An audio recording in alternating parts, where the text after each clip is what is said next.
মারতে মারতে লেগে পুলিশ সাথে বন্ধে জামাত ইসলামের লোকজন ছিল। চাঁদার টাকা না পেয়ে এক যুবককে প্রকাশ্যে বৈদ্যুতিক খুঁটির সঙ্গে বেঁধে ব্যাপক মারধর, এমনকি 2 হাত ও 2 পা কেটে নেওয়ার অভিযোগ উঠেছে জামায়াত শিবিরের কর্মীদের বিরুদ্ধে। প্রায় 1.5 ঘন্টা ধরে চলা এই বর্বর নির্যাতনের পর মৃত ভেবে ফেলে রেখে যায় হামলাকারীরা। 24 ডিসেম্বর সন্ধ্যায় চাঁপাইনবাবগঞ্জের শিবগঞ্জ উপজেলার ওমরপুর ঘাটে এই ঘটনা ঘটে।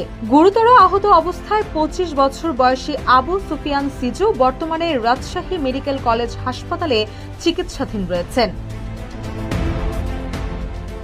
হাসপাতালে চিকিৎসাধীন অবস্থায় সিজু অভিযোগ করে বলেন, পরিকল্পিতভাবে তাকে 1.5 ঘন্টা ধরে বৈদ্যুতিক খুঁটির সঙ্গে বেঁধে রেখে কুপিয়েছে জামায়াত শিবিরের কর্মীরা। তাদের মধ্যে আব্দুর রাজ্জাক, শরৎনগর গ্রামের আনোয়ার এবং চামা বাজারের পোল্ট্রি ব্যবসায়ী আবু সাইদের ভাই নূর সহ আরো কয়েকজন জড়িত ছিলেন বলে দাবি করেন তিনি।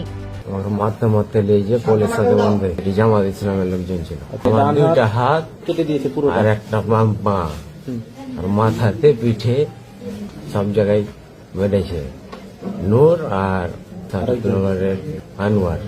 এখন যে কোনো ব্র্যান্ডের পুরাতন এসি বদলে নতুন ওয়ালটন এসিতে উপভোগ করুন 25% ছাড়।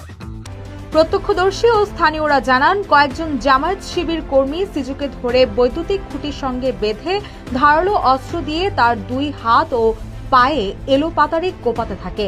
মৃত্যু নিশ্চিতে আঘাত করা হয় শরীরের একাধিক অংশে। এমন দৃশ্য দূর থেকে স্থানীয়রা দেখলেও ভয়ে এর প্রতিবাদ করার সাহস পায়নি কেউ। পরে তারা মৃত ভেবে ফেলে রেখে চলে গেলে গুরুতর আহত অবস্থায় স্থানীয়রা তাকে উদ্ধার করে শিবগঞ্জ উপজেলা স্বাস্থ্য কমপ্লেক্সে ভর্তি করে। পরে অবস্থা আশঙ্কাজনক হওয়ায় প্রাথমিক চিকিৎসা শেষে উন্নত চিকিৎসার জন্য রাজশাহী মেডিকেল কলেজ হাসপাতালে পাঠানো হয়। বর্তমানে তিনি সেখানেই চিকিৎসাধীন রয়েছেন।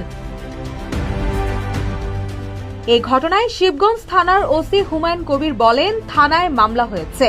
পুলিশ অভিযান চালিয়ে জামায়াত শিবিরের 2 কর্মীকে আটক করেছে। অন্য আসামিদের গ্রেপ্তারে অভিযান অব্যাহত রয়েছে। রুশা সুর, নিউজ ডেস্ক, ইত্তেফাক।